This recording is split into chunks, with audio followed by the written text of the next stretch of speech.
함께 하나님 말씀 보겠습니다. 오늘 우리에게 주신 하나님 말씀은 신약성경 골로새서 3장 12절에서 17절 말씀입니다. 골로새서 3장 12절부터 17절 말씀 우리 한 절씩 교독하시겠습니다. 12절부터 17절 말씀입니다. 그러므로 너희는 하나님이 택하사 거룩하고 사랑받는 자처럼 긍휼과 자비와 겸손과 온유와 오래 참음을 옷 입고 누가 너희에게 불만이 있거든 서로 용납하여 피차 용서하되 주께서 너희를 용서하신 것 같이 너희도 그리하고 이 모든 것 위에 사랑을 더하라. 이는 온전하게 매는 띠니라. 너희 마음을 주장하게 하라. 너희는 평강을 위하여 한 몸으로 지음 받았나니 너희는 또한 감사하는 자가 되라. 그리스도의 말씀이 너희 속에 풍성히 거하여 모든 지혜로 피차 가르치며 권면하고 시와 찬송과 신령한 노래를 부르며 감사하는 마음으로 하나님을 찬양하고 또 무엇을 하든지 말에나 일에나 다 주 예수의 이름으로 하고 그를 힘입어 하나님 아버지께 감사하라. 아멘. 네, 오늘 말씀도 그러므로로 시작됩니다. 계속해서 우리가 그러므로라는 이 접속사로 시작되고 있죠. 지난주 말씀하고 연결이 되고 있는데 지난주 말씀과 직접적인 연골 고리라고 한다면 12절에 남아있는 옷 입고라는 이 표현인 것 같습니다. 우리 지난주에 옛사람을 벗고 새사람을 입었다 하는 말씀을 9절과 10절에서 우리가 보지 않았습니까? 우리를 성도를 가리켜서 옛사람을 벗었고 이미 벗었고 새 사람을 입은 자들이다 라고 이야기했죠. 지난주에 이것에 대해서 우리가 어떻게 이해했습니까? 이것은 우리의 칭의, 그러니까 우리가 하나님 앞에서 의롭다라고 칭함을 받은 구원에 대한 바울의 은유적인 표현 중에 하나라고 이야기했습니다. 이것은 사실 구약에 아담이 무화과 옷을 엮어서 입었던 그 사건, 그래서 아담이 선악과를 먹고 범죄한 이후에 범죄하고 나면 죄를 범하면 우리 양심에서 바로 일어나는 것은 두려움과 수치심이 일어나지 않습니까? 아담에게도 그랬습니다. 그래서 아담이 했던 일은 뭐냐면 옷을 해 입는 일이었습니다. 무화과 옷을 해 입었죠. 그런데 가려집니까? 수치심과 두려움이 가려지지가 않죠. 그래서 결국 숨어버렸어요. 하나님이 부르시는데 숨어버렸습니다. 네. 가려지지가 않는 거예요. 그래서 하나님께서 하신 일은 뭡니까? 그에게 동물의 가죽으로 옷을 해 입히셨다라고 성경이 이야기를 하고 있습니다. 이것이 창세기에 나오는 예수 그리스도에 대한 예수님께서 이 땅에 오셔서 예수님을 통해서 하나님이 하실 일에 대해서 미리 알려주신 예표 가운데 하나다라고 말씀드렸습니다. 어떤 것입니까? 우리의 수치심과 우리의 두려움, 죄로 인한 수치심과 두려움을 가릴 수 있는 길은 우리가 스스로 해 입는 어떤 옷이 아니라 하나님이 만들어주신 옷을 입어야 하는데 그 옷은 피를 흘린 반드시 누군가의 희생으로 된 그 옷을 입고 하나님 앞에 나아가야 한다. 이것이 바로 예수님의 희생, 예수님의 대속의 죽음을 가리키고, 그래서 우리가 옛사람을 벗고 새사람을 입었다 하는 것은 여기서 옛사람은 아담입니다. 여기 새사람은 바로 그리스도를 이야기하는 겁니다. 보다 구체적으로 얘기하면 아담의 의 그리고 그리스도의 의, 그리스도의 의를 옷 입고 하나님께 나아갈 수 있다. 여러분, 그리스도의 의가 어떻게 우리를 두려움과 죄책감에서 해방시켜 줍니까? 왜냐하면 하나님께서는 이미 심판하셨습니다. 우리의 죄를 심판하셨기 때문에 그렇습니다. 그리스도의 의가 바로 그거죠. 아담과 그리스도는 우리의 대표로서, 하나님은 우리를 대표성의 원리 가운데 창조하셨거든요. 그래서 하나님께서 우리를 대표성의 원리 가운데 창조하시고 그 언약의 대표들과 언약을 맺으시고 그 대표가 맺은 그 언약의 책임과 그 모든 효력을 모두가 지게끔 하는 것이 하나님이 사람을 창조하신 원리라고 한다면, 행위 언약, 그러니까 아담이 대표인 그 언약에 속한 사람들은 아담이 그 범죄한 죄를 함께 지고 있는 것이고, 또 예수 그리스도 안에 속한 사람들은 예수님의 그 의를 힘입어 하나님께 나아가는 사람들. 그래서 우리는 이미 하나님 앞에서 어떤 사람들입니까? 12절에서 그렇게 말씀하고 너희는 하나님이 택하사 거룩하고 사랑받는 자이다. 이미 우리는 그런 자들이다 라는 거죠.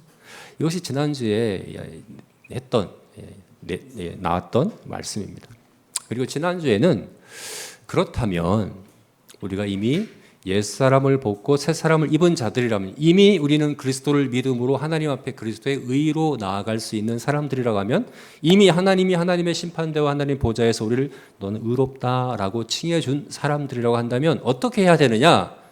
실제 우리 삶에서도 옛사람을 벗어버리고 새사람을 입는 일을 해야 한다 하는 거죠. 옛사람의 습관, 옛사람의 태도, 옛사람의 모습을 다 벗어버려라. 이게 지난주에 했던 거예요. 지난주에 그래서 땅에 속한 일들을 죽이라. 땅에 있는 일을 죽이라. 그게 바로 대표적인 죄들이 우상숭배의 죄와 관계의 죄가 바로 땅에 속한 일들, 옛사람의 그런 생활 모습과 태도와 자세 이거죠. 이것을 버리라. 그러니까 지난주에는 버려야 할 것에 대해서 이야기했다면 이제 오늘 우리가 보고자 하는 것은 우리가 취해야 할 겁니다. 네. 옛사람의 모습을 버려야 한다면 이제는 새사람이 되는 일도 우리에게 중요한 거죠. 사실 이게 더 중요합니다. 새사람이 되는 게 중요합니다. 새사람을 입었다면 내가 새사람이 되어야 합니다. 예수 그리스도의 의를 내가 입었다면 내가 예수 그리스도를 닮아가야 합니다. 여러분 우리가 죄와 싸우는 게 중요하다고 했는데 우리 안에 있는 우상 숭배와 간교의 죄를 우리가 돌아보고 회개하고 그 죄를 끊어버리고 하는 게 중요한데요. 이것은 죄에 초점 맞춰서는 해결이 안 돼요. 이 죄에만 초점 맞추고 이 죄를 이겨야지, 죄를 버려야지, 죄를 끊어야지 하면 못 끊어요. 이길 수가 없어요. 어떻게 해야 됩니까? 우리 하나님께 초점을 둬야 합니다. 그리스도께 초점을 둬야 합니다. 사실은 옛사람이 아니라 새사람에 초점을 둬야 합니다. 우리가 되어져야 될 그 새사람이 어떤지를 더 잘 알 때 우리가 사실 옛사람을 벗는 일도 할 수 있는 거거든요. 사무엘상 7장 말씀을 보게 되면 이스라엘의 아주 대표적인 회개 사건이 나옵니다. 이스라엘 백성들이 대대적으로 모여가지고 하나님 앞에 회개했던 미스바 회개 사건이 사무엘상 7장 말씀에 나오는데요. 그런데 자세히 보시면요. 그 일이 있기 전에 사무엘상 7장 2절 말씀에 중요한 말씀이 먼저 나오죠. 뭐냐면 여호와의 궤가 기랏 야림에 오래 있은 20년이나 거기 있었어요. 블레셋의 언약궤를 빼앗겼다가 돌아와서 기럇 야림에 20년이나 거기에 머물러 있는 동안이 20년이 흘렀어요. 그동안에 이스라엘 백성들 안에 어떤 일이 일어났습니까? 그들이 여호와를 사모하더라 하는 말씀이 나오는 거예요. 그 20년 동안에 사무엘의 말씀 사역을 통해 이스라엘 안에 하나님을 향한 갈망함, 하나님을 향한 사랑함, 사모함이 점점점 커져간 거죠. 그리고 그것이 미스바 회개 사건으로 탁 이렇게 터져 나온 것입니다. 여러분 우리가 죄를 이기는 것은 옛사람을 벗어버리는 것은 새사람을 추구할 때 가능한 겁니다. 예. 죄가 그래 우상 숭배와 그리고 내 안에 있는 관계의 죄 이걸 끊어버려야 돼. 내가 바뀌어야지. 예전에 가졌던 생활 옛사람의 그 죄된 습관들 다 벗어버려야지. 버려야지. 버려집니까? 안 된다는 거죠. 예. 어떻게 해야 됩니까? 새사람을 우리가 잘 알아야 합니다. 내가 입어야 될 그리고 내가 변해야 될 그 새 사람이 뭔가 우리 구체적으로 알고 그것을 더 바라보고 더 소망하는 마음이 우리 가운데 있을 때 이것이 함께 되어진다는 얘기입니다. 자, 그래서 오늘 말씀이 중요합니다. 우리 지난주 말씀 이어서 오늘 말씀에서 그렇다면 나는 어떻게 새 사람이 될 수 있을까? 내가 되어야 할 새 사람은 그럼 구체적으로 어떤 모습일까? 그럼 어떻게 해야 되는 걸까? 우리가 구체적으로 알아야 하는 겁니다. 어떻게 우리는 새 사람이 될 수 있습니까? 예. 오늘 본문에서는 그 새 사람이 되는 것에 대해서 한마디로 딱 요약해 주고 있는데 17절 말씀이 그 요약이라고 할 수 있습니다. 오늘 12절부터 17절까지 읽었는데요. 17절은 오늘 전체 읽은 단락의 요약입니다. 핵심을 요약해서 한마디로 정리해서 17절에 이야기해 주고 있습니다. 새 사람이 되는 건 이렇게 되는 거야 라고 17절 이야기해 주고 있는데 우리 17절 한번 다시 한번 읽어볼까요? 같이 읽겠습니다. 또 무엇을 하든지 말이나 일에나 다 주 예수의 이름으로 하고 그를 힘입어 하나님 아버지께 감사하라. 주 예수의 이름으로 하라.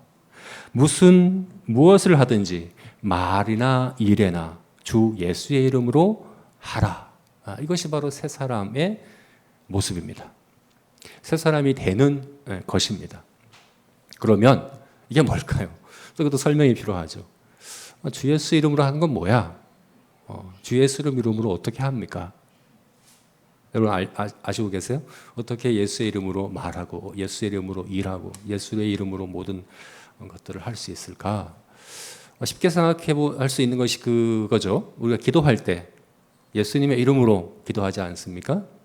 예수님의 이름으로 기도합니다. 마지막에 우리가 항상 그렇게 기도할 때 하죠. 그렇게 하라는 이야기인가? 네. 기도할 때처럼 예수님의 이름으로 기도하는 것처럼 우리가 말하고 행동하고 결정하고 선택하고 살아가는 모든 일들을 예수님의 이름으로 하라는 이야기인가?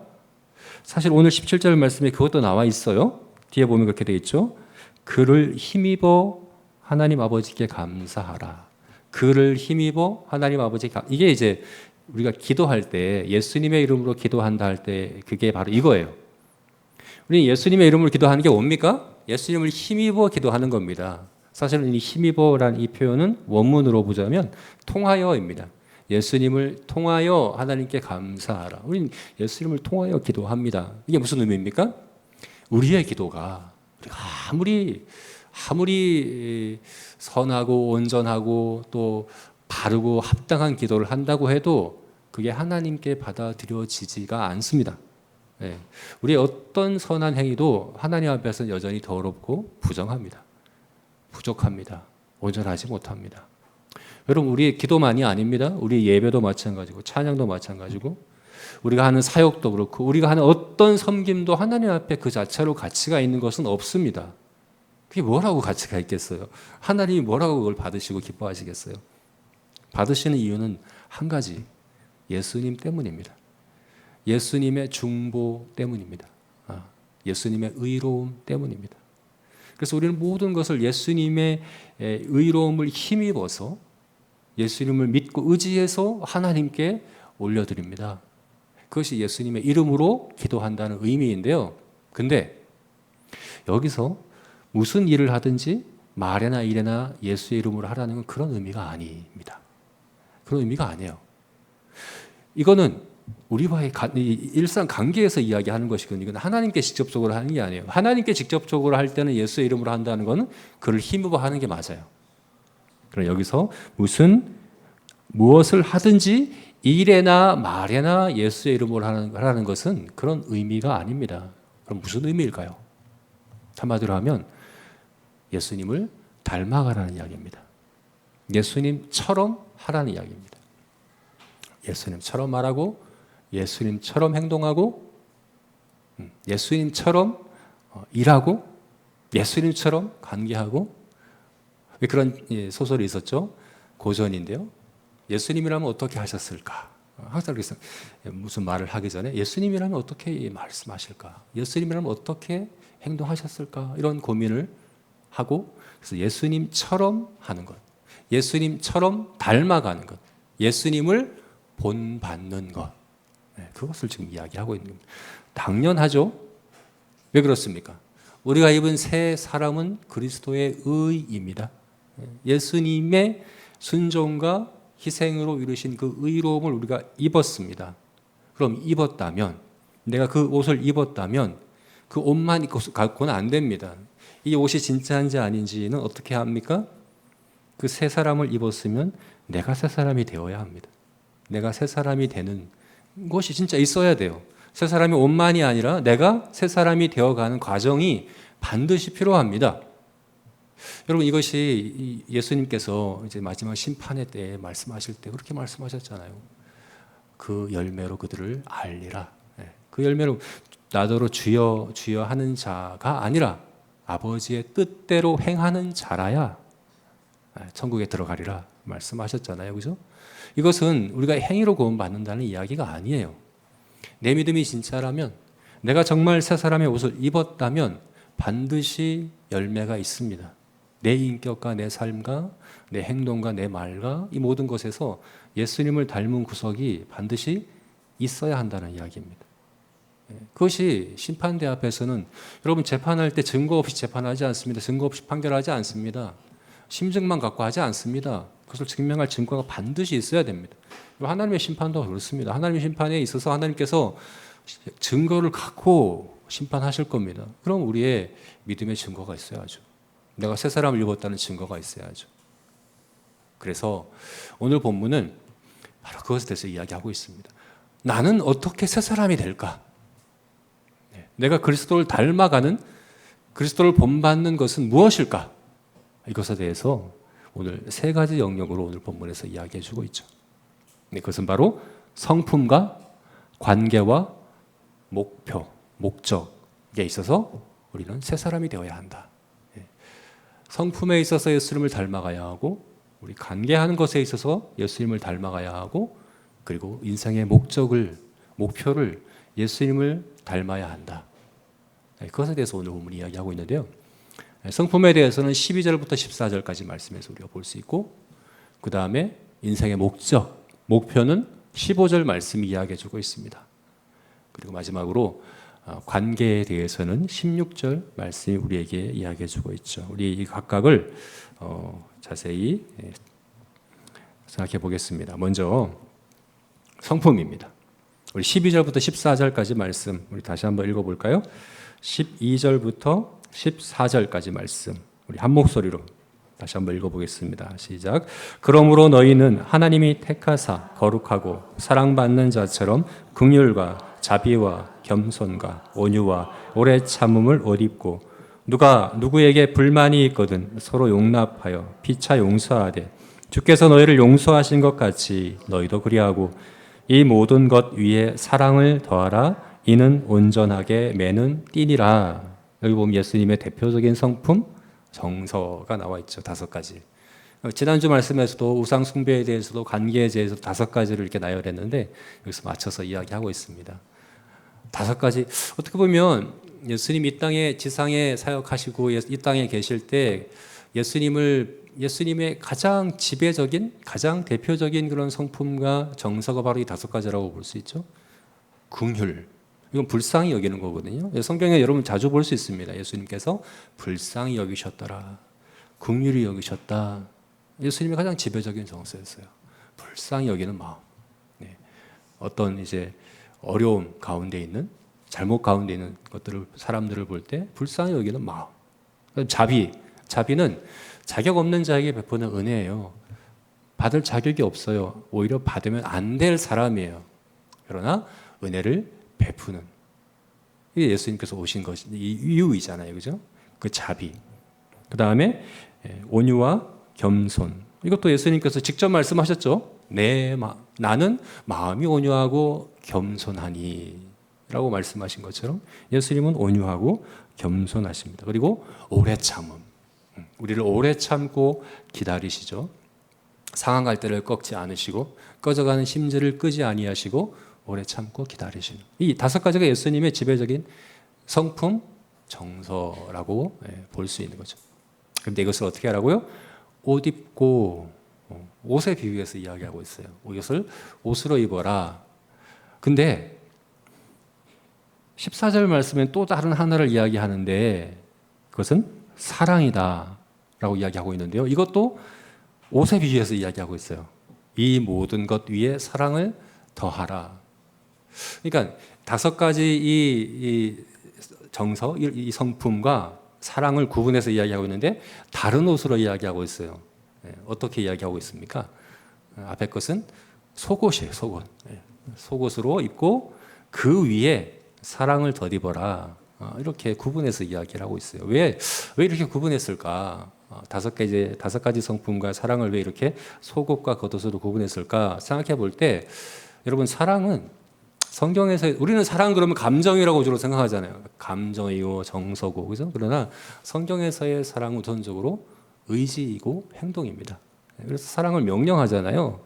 사랑하라. 여러분 사랑은 감정이라면 어떻게 그 명령에 순종할 수 있습니까? 감정은 내 마음대로 안 되는데 사랑하라. 의지이고 행동이기 때문에 그런 거예요. 그래서 성경에서의 사랑은 우선적으로 행동이고 의지이고 그리고 외적으로 나타나고 드러나는 겁니다. 행함과 진실함으로 사랑하다. 행함으로 나타나는 것이 사랑이기 때문에 구분한 것 같아요. 긍휼과 자비와 겸손과 온유와 오래 참음은 우리 내면 안에 있어서 내면 안에 있는 성품과 정서라고 한다면 사랑은 밖으로 드러나는 그런 이제 행동이라고 구분해주고 있죠. 그리고 또 뭐라고 얘기합니까? 이것은 온전하게 매는 띠니라. 이게 무슨 의미일까요? 유대인들의 옷이 그래요. 우리는 지금 단추로 옷을 채우고 있지만 우리 예전에 우리 한복과 같이 유대인의 옷도 단추가 없어요.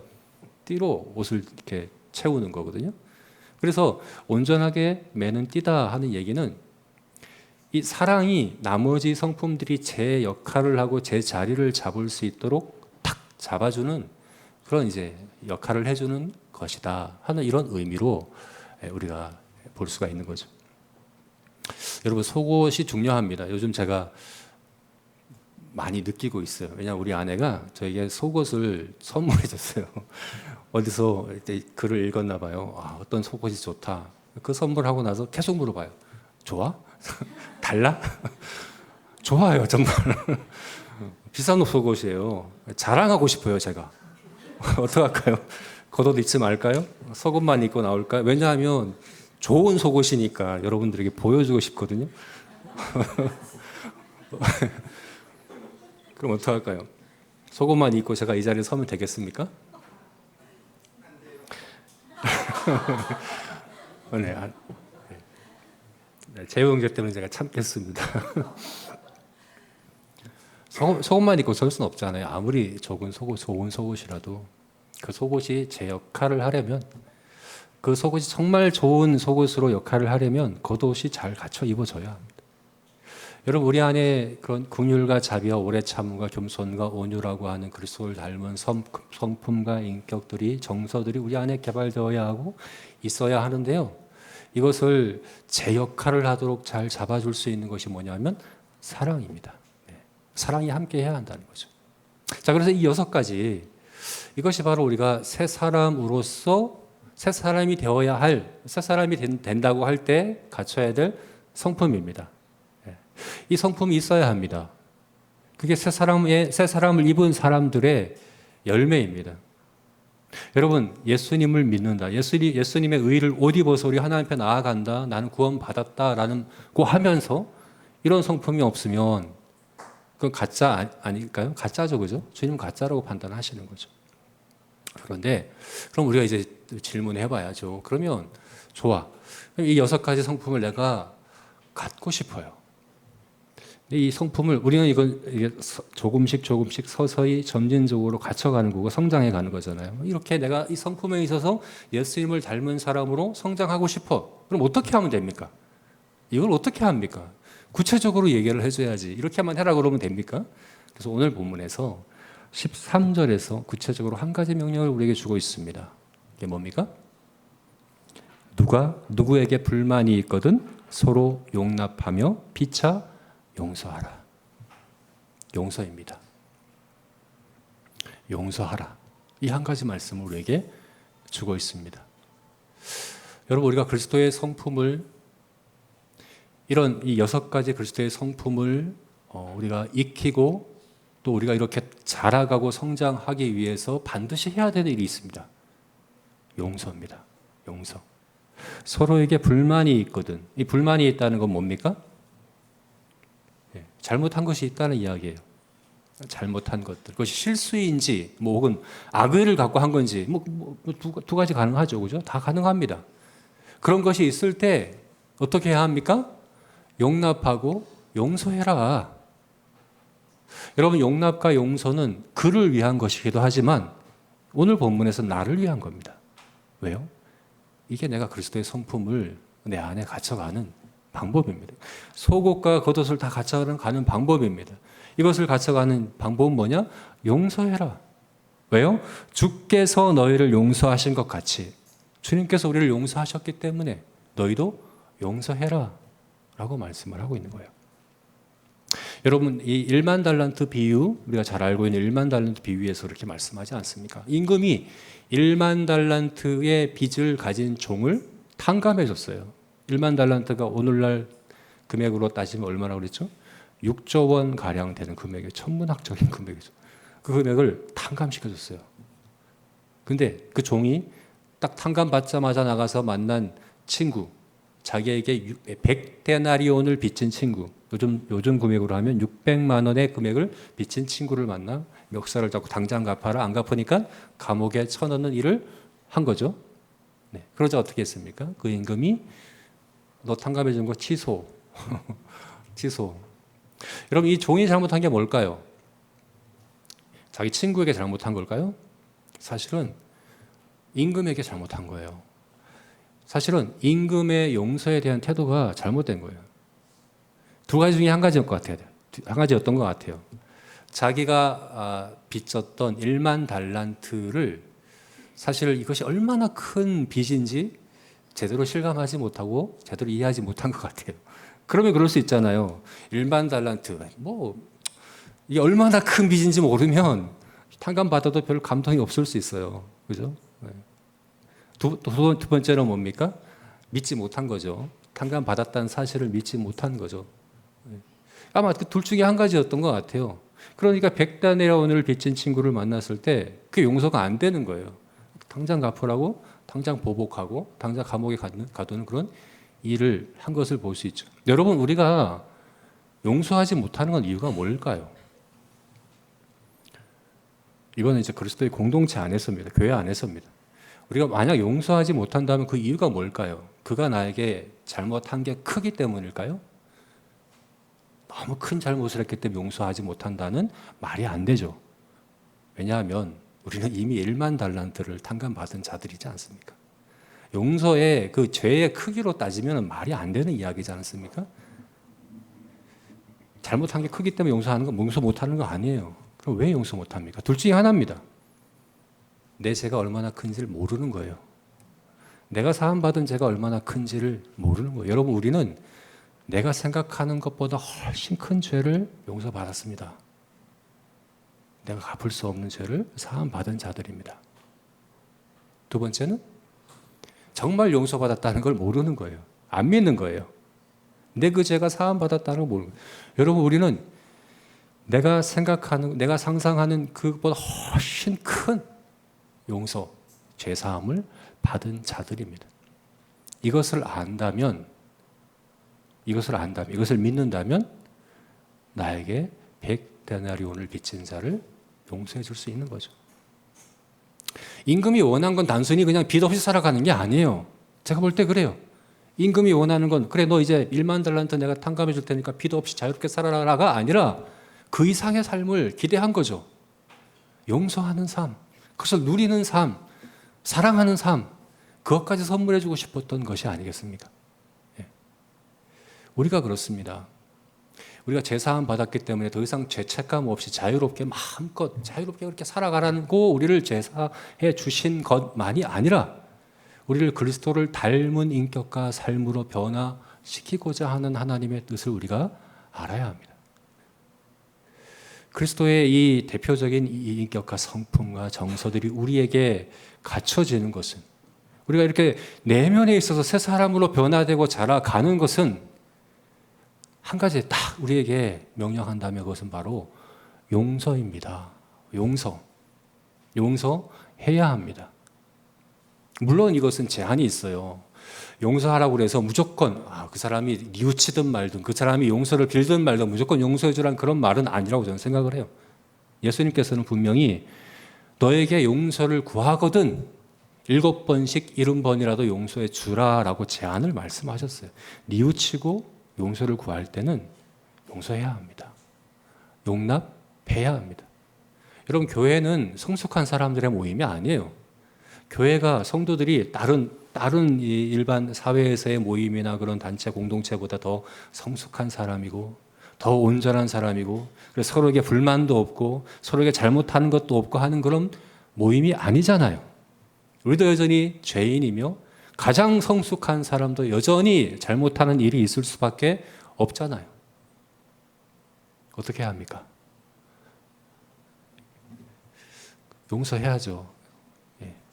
그게 오히려 우리가 그리스도를 닮아갈 수 있는 기회를 준 것 아니겠습니까? 예. 교회 안에 잘못하는 사람이 없으면 우리 정말 어려울 거예요. 예수님을 닮아가기 어려울 거예요. 용서할 일이 없으니까. 그런데 오늘도 나에게 잘못하는 사람들이 있다는 게 감사한 것 아닙니까? 예. 그를 위해서가 아니라 내가 예수님을 닮아가기 위해 용서하십시오. 그렇게 새 사람이 되어가는 저와 여러분이 되시기를 주의 이름으로 축원합니다. 네. 쉽게 아멘이 안 되시죠? 네. 두 번째는 관계입니다. 네. 순서를 조금 바꿔가지고 15절이 먼저이지만 제가 16절 먼저. 관계.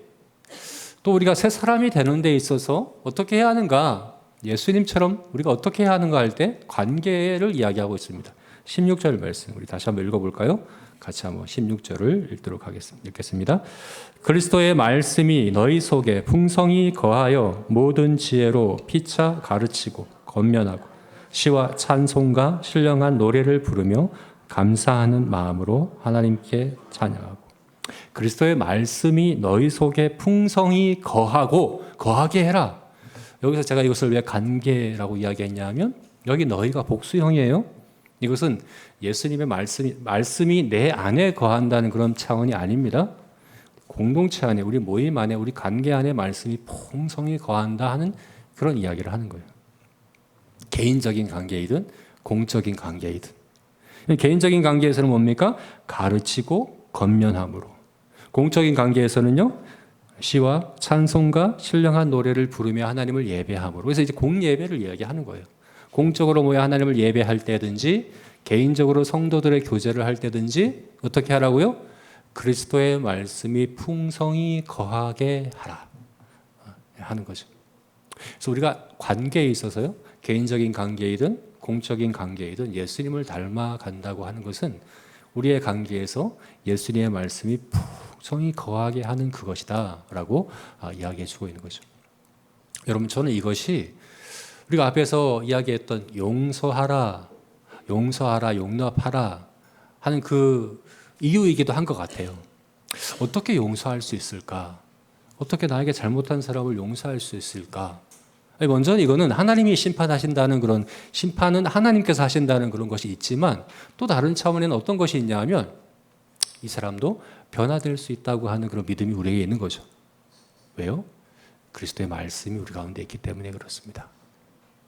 그래서 용서하는 것과 함께 반드시 해야 되는 게 있습니다. 가르치고 권면하는 일입니다. 그리스도의 말씀으로 가르치고 권면하는 것입니다. 잘못하는 것에 대해서, 부족한 것에 대해서 그냥 용납받기, 용서할게, 너 그냥 계속 그대로 있어가 아니라 그리스도의 말씀으로 가르치고 권면하는 일을 피차 해야 한다라고 이야기를 하는 거죠. 여러분, 이것은 설교자인 저나 교사들만 하라는 이야기가 아닙니다. 가르치는 건 교사가 하는 일이죠. 설교자가 하는 일이죠. 그것만 이야기하는 게 아니라 피차하라라고 말씀하고 있지 않습니까? 피차, 서로가. 예. 여러분도 저에게 가르쳐야 합니다. 저에게 권면해야 합니다. 저도 가르치고 권면해야 합니다. 물론 방법은 좀 다르겠죠. 방식은 좀 다르겠죠. 저는 말로 한다면 그렇잖아요. 저는 말로 설교하는 사람들이고 여러분들은 내일부터 삶으로 설교하는 사람들이 되어야 하지 않습니까? 행위로 설교하는 사람들이 되지 않습니까? 그래서 말로 가르치는 사람도 있겠지만 말로 가르침도 필요하겠지만 말로만이 아니라 행함으로 본보기가 됨으로 가르치는 것도 반드시 필요합니다. 저는 그래서 배웁니다. 네. 저도 가르침을 받습니다. 여러분들의 행위를 볼 때, 여러분들의 모습을 볼 때, 아, 저렇게 하는 것이지, 저게 예수님 말씀대로 행하는 것이지, 제가 보고 배우는 거죠. 여러분, 우리가 서로 그래야 한다는 겁니다. 예수님의 말씀으로 서로에게 가르치는 자가 되어야 한다라고 이야기하는 거죠. 이것이 우리 사도행전 19장 20절 말씀에 우리 지난 해에 우리 주제 성구였었어요. 그 어떤 말씀입니까? 네, 말씀이 생각이 안 나잖아요. 네, 말씀이 흥왕하여 세력을 얻으니라. 네, 말씀이 흥왕하여 세력을 얻으니라. 앞에 힘이 있어. 죄송합니다. 말씀이 힘이 있어 흥왕하여 세력을 얻으리라. 이게 예수님 이게 능력 힘에 대한 것이거든요. 힘이 있어. 이거는 건세로서의 힘입니다. 다스림의 힘입니다. 이게 통제력을 얘기하는 거, 지배력을 얘기하는 거예요. 말씀이 통제력, 말씀의 지배력, 그리고 흥왕하여는 생명력을 얘기하는 거예요. 자라가는 걸 얘기하는 거거든요. 말씀은 생명력이 있고 말씀은 자라갑니다. 그 다음에 세력을 얻으리라. 이건 영향력을 이야기하는 것이거든요. 말씀은 변화시키는 영향력이 있습니다.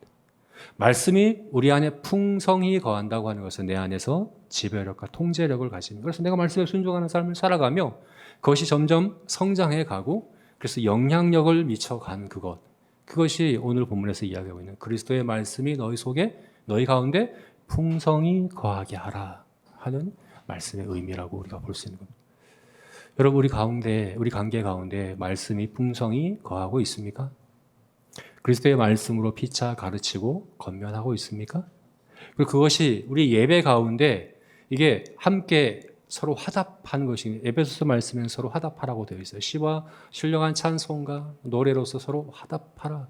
같은 그리스도의 말씀에 대한 이해와 믿음으로 함께 노래하며 함께 예배하는 그것이 우리의 공적 모임이어야 한다 하는 것이죠. 여러분 우리가 새 사람이 되어가는 것은 바로 이와 같습니다. 그리스도의 말씀에 사람이 되어가는 겁니다. 내가 먼저 내 안에 그리스도의 말씀을 풍성히 채우고 내 말이 너희 안에 거하면 라고 말씀하신 것처럼 그리스도의 말씀이 우리 안에 힘이 있어 통제력과 생명력이 있어 자라고 또 그것이 외적인 영향력으로 나타날 수 있도록 그렇게 우리가 점점 더 말씀의 사람으로 되어져 가기를 주님의 이름으로 축원합니다. 자, 이제 마지막으로 목적입니다. 우리 15절 말씀 같이 한번 읽어보겠습니다. 읽겠습니다. 그리스도의 평강이 너희 마음을 주장하게 하라. 너희는 평강을 위하여 한 몸으로 부르심을 받았나니 너희는 또한 감사하는 자가 되라.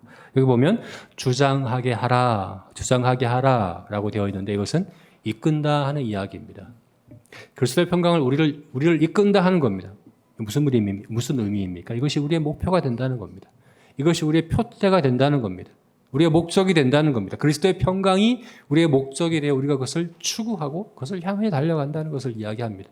뒤에 보면 그것이 또 분명하게 나오죠. 너희는 평강을 위하여 한 몸으로 부르심을 받았나니. 이 목적을 위해서 우리가 한 몸으로 부르심을 받았다. 무슨 목적이요? 평강을 위해서. 그리스도의 평강을 위해서 우리가 부르심을 받았다. 그래서 여러분 새 사람은 인생의 목적이 다릅니다. 다른 목적으로 살아가는 사람들입니다. 여러분 인생의 목적은 무엇입니까? 그리스도의 평강이어야 한다는 겁니다. 그럼 그리스도의 평강은 뭘까요? 그리스도의 평강이 의미하는 바가 뭘까요? 이것을 잘 알 수 있는 본문이 에베소서 2장 13절부터 18절까지 말씀인데요. 우리 이 구절 함께 읽어봤으면 좋겠습니다. 에베소서 2장 13절부터 18절까지 말씀인데요. 같이 한번 한 목소리로 읽도록 하겠습니다. 그는 우리의 하평이신지라 둘로 하나를 만드사 원수된 것 곧 중간에 막힌 담을 자기 육체로 법조문으로 된 계명의 율법을 폐하셨으니 이는 이 둘로 자기 한 새 사람을 지어 화평하게 하시고 또 십자가로 이 둘을 한 몸으로 하나님과 화목하게 하심이라. 원수된 것을 십자가로 소멸하시고 또 오셔서 먼 데 있는 너희에게 평안을 전하시고 가까운 데 있는 자들에게 평안을 전하셨으니 이는 그로 말미암아 우리 둘이 한 성령 안에서 아버지께 나아감을 얻게 하려 하심이라. 여기 보면 두 가지 종류의 평강이 나오고 있는데 수평적으로 먼저 하나님과의 평강, 하나님과의 화목이 나오고 수평적으로 우리 간의 화평과 화목, 우리가 하나가 되어지는 것에 대해서 이야기를 하고 있습니다. 이것이 그리고 결국은 분리되는 것이 아니라 하나를 이야기하는 것인데 이것을 한 단어로 표현하면 성전입니다. 성전으로 우리가 지어져 간다. 여러분 이것이 하나님의 목적이고 목표인 것을 우리가 전에 나누었죠. 성경은 성전에서 시작해서 성전으로 끝납니다. 에덴 동산은 성전입니다. 에덴 동산 자체가 성전입니다. 하나님께서 아담에게 주신 사명은 그 성전을 확장해 가라는 겁니다. 성전이 확장되어 가는 겁니다. 그래서 물이 바다를 덮음과 같이 온 땅이 여호와의 영광을 인정하는 온 땅이 여호와의 성전 되는 그것이 새하늘과 새 땅이라고 여러분에게 말씀드렸죠. 그죠? 여러분 우리가 삶으로 예배하는 것은 그 성전이 확장되어 가는 것이라고 말씀드렸습니다. 이것이 우리의 인생의 목적이고 목표다 하는 겁니다. 여러분 우리는 죄인이기 때문에 하나님마저도 내가 세운 목적과 목표 안에 넣고 싶어 합니다. 내가 세운 목적과 인생의 목표가 있어서 하나님도 그 목적과 목표를 위해서 나의 편이 되어 주셔서 내 목적을 위해서 일해 주시기를 원하는 것이 우리들이라고 한다면 그것은 옛사람입니다. 새사람은 어떻습니까? 하나님의 목적에 나를 갖다 두는 거죠. 하나님의 그 목표, 하나님의 그 목적, 하나님의 그 계획 안에 나를 두는 거죠. 성경은 하나님의 목적과 목표를 우리에게 분명히 말씀해주고 있고 그것을 위해 너희를 불렀다라고 말씀합니다. 그게 바로 성전입니다. 우리가 성전으로 지어져 가는 겁니다. 함께 하나가 되어져서 성전으로 되어져 가는 겁니다. 우리 삶이 점점 더 성전으로 확장되어 가는 그것입니다. 여러분 이것이 우리 인생의 목적이 되어야 합니다. 무엇을 하든 말에나 일에나 어떤 일을 하든 우리의 목적은 어디에 있습니까? 하나님이 영광을 받으시는 것에 있습니다. 우리의 삶이 성전이 되는 것에 있습니다. 그리고 우리가 함께 하나님의 성전으로 온전하게 지어져 가는 그것에 있습니다.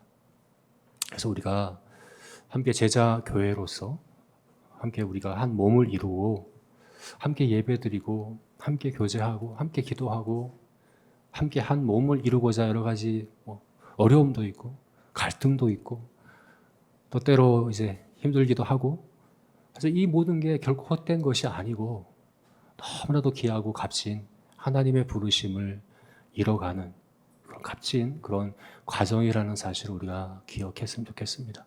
그래서 이것을 귀하게 여기며 낙심하지 않고 이 목적을 향해서 힘있게 달려가게 되는 저와 여러분이 되시기를 주의 이름으로 축원합니다.